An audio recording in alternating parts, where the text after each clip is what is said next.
Porque lo que estamos buscando es que el Frente Cívico sea un contrapoder.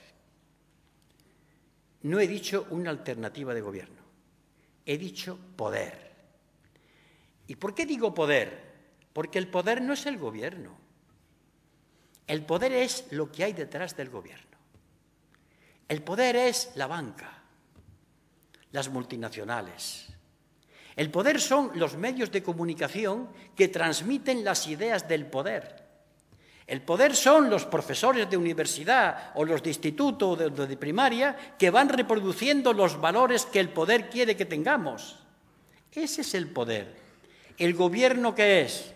El gobierno suele ser, en esta época, como decimos en mi tierra, el manijero del poder.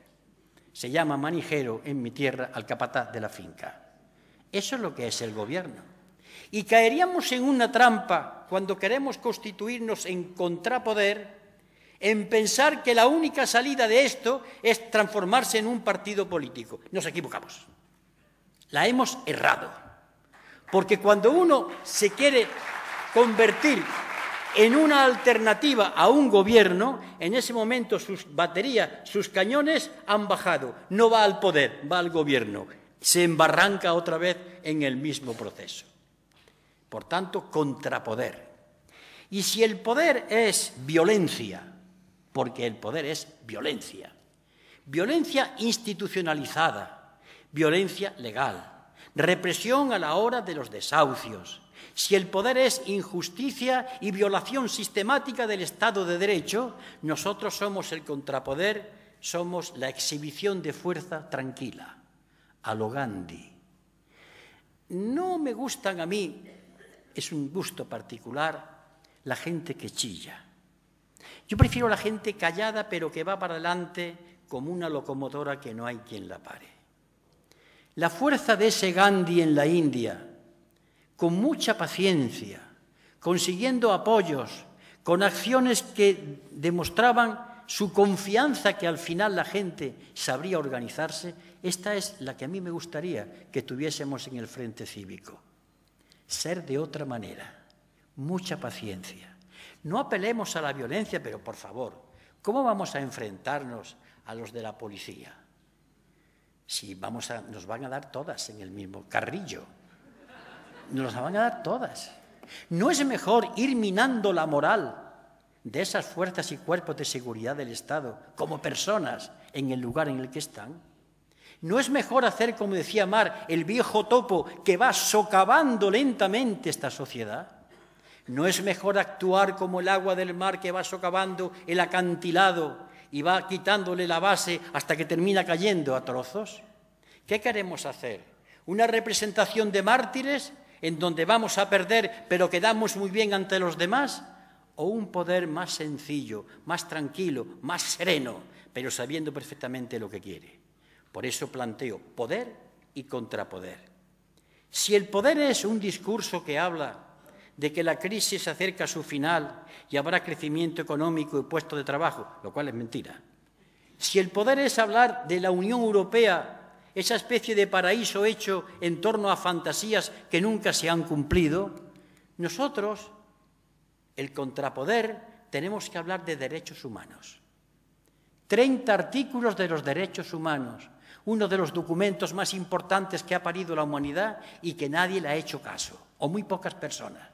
La derecha porque no habla de ellos y una parte de la izquierda porque cree que los derechos humanos son una cuestión burguesa y que lo importante es hacer la revolución de manera grandilocuente. Los derechos humanos, el puesto de trabajo, la vivienda, la sanidad, eso. Frente a lo del poder, derechos humanos. Y además, la Carta de la Tierra. El planeta tiene que ser defendido de la agresión. Y simplemente por egoísmo, si el planeta se va, nosotros nos vamos con él. Simplemente tenemos que buscar la manera de encontrar el lugar donde nosotros podamos existir. Frente al poder, el discurso ampuloso, nosotros el contrapoder de los compromisos concretos. ¿Por qué? Porque el poder tiene algo que, si lo observamos un poco, a veces nos escandaliza, aunque yo ya no me escandalizo. El poder vive a base de trampear con su propia ley. coged la Constitución española. La Constitución española, cogedla bajo el brazo y os vais a la Moncloa y la colocáis en lo alto de la mesa del presidente de gobierno. Cúmplase, y sale huyendo como Drácula cuando ve la luz. No puede soportarlo.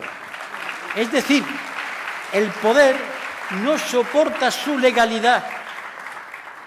Cuando hablan de la ley, ellos que están violando el Estado de Derecho permanentemente, pero utilizan el recurso de la ley.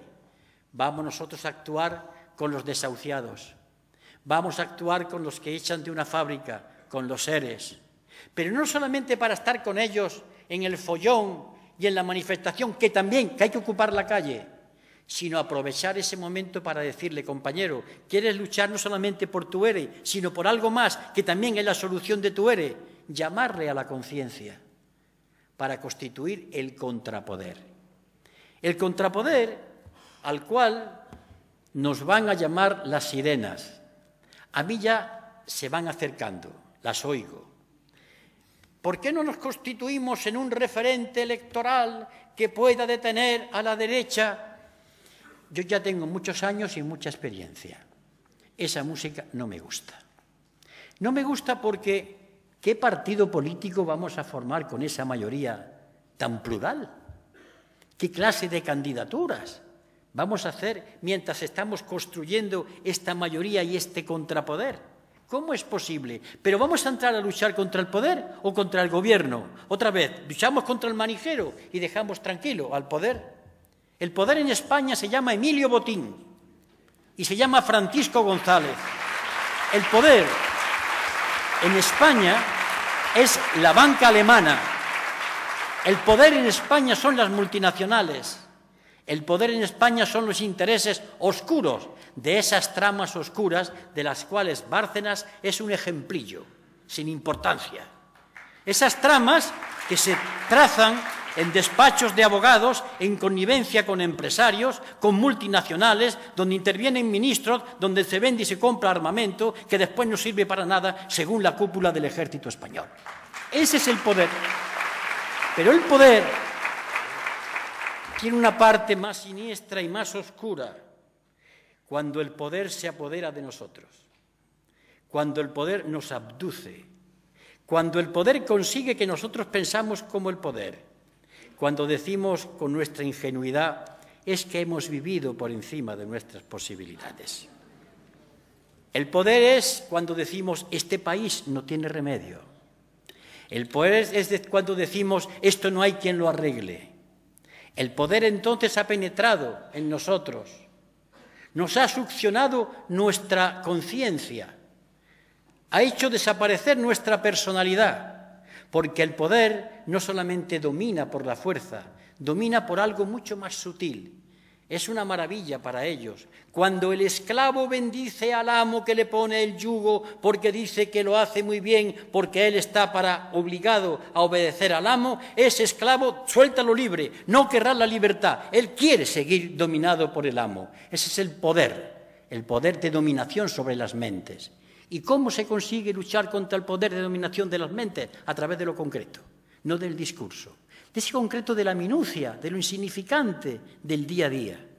Porque el contrapoder que queremos hacer es el ejercicio de la actividad en la cotidianeidad, en el día a día. Por eso, el desarrollo de una fuerza como el Frente Cívico tiene que trabajar y actuar en el día a día.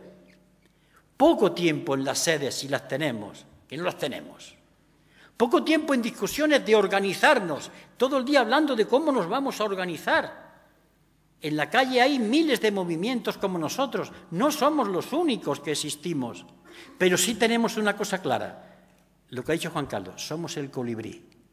Vamos a hacer nuestra parte para unirnos con los demás, pero unirnos en alianzas en torno a conjuntos políticos, no, unirnos para el programa, para lo concreto. Nuestro programa o el de ellos si coincide con el nuestro, o lo discutimos. El Frente Cívico es lo concreto, lo inmediato, lo pequeñito, pero siempre tiene una referencia detrás. Derechos humanos, Carta de la Tierra, y si queréis, 4 características fundamentales.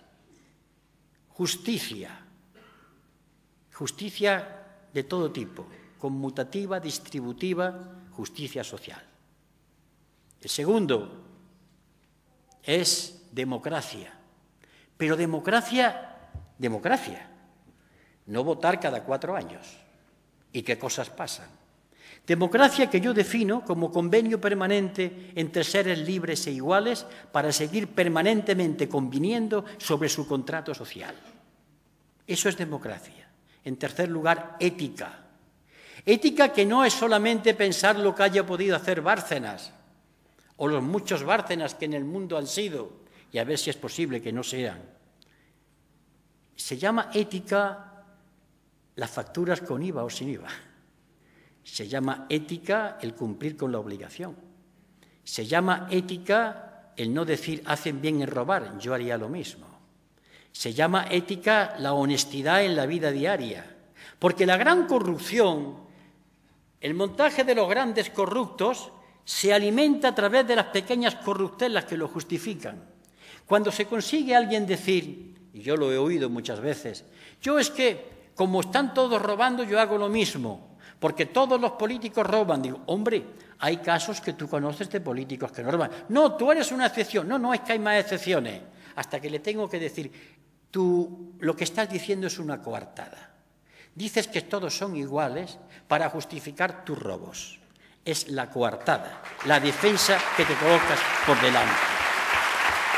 Eso es en la lucha de lo diario, de lo concreto, de lo inmediato.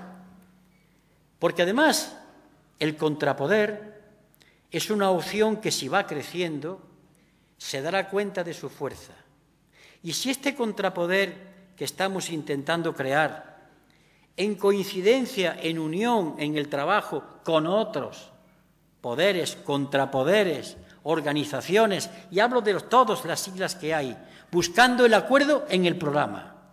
Ayer tuvimos un encuentro con un colectivo importante, no voy a decir el nombre, en España. Y llegamos al acuerdo, que llegaríamos a acuerdos cuando coincidiésemos en el programa, a trabajar juntos. Ya está. Si lo que importa es que esto cambie, si lo que importa es que cuando consigamos ganar, si ganamos, nuestras banderas no estén puestas allí. Vamos, yo, como comunista, si esto se gana, para mí la bandera mía que está aquí ha conseguido llegar ahí. Tengo que renunciar a mis símbolos externos para conseguir lo que yo quiero en el fondo. ¿Somos capaces o no somos capaces? Ese es el problema. La renuncia, pero la renuncia que fructifica, la renuncia que da fuerza, la renuncia que los demás me van a entender. Al ver que renuncio no definitivamente, ni siquiera transitoriamente, sino en ese momento concreto, para buscar un programa.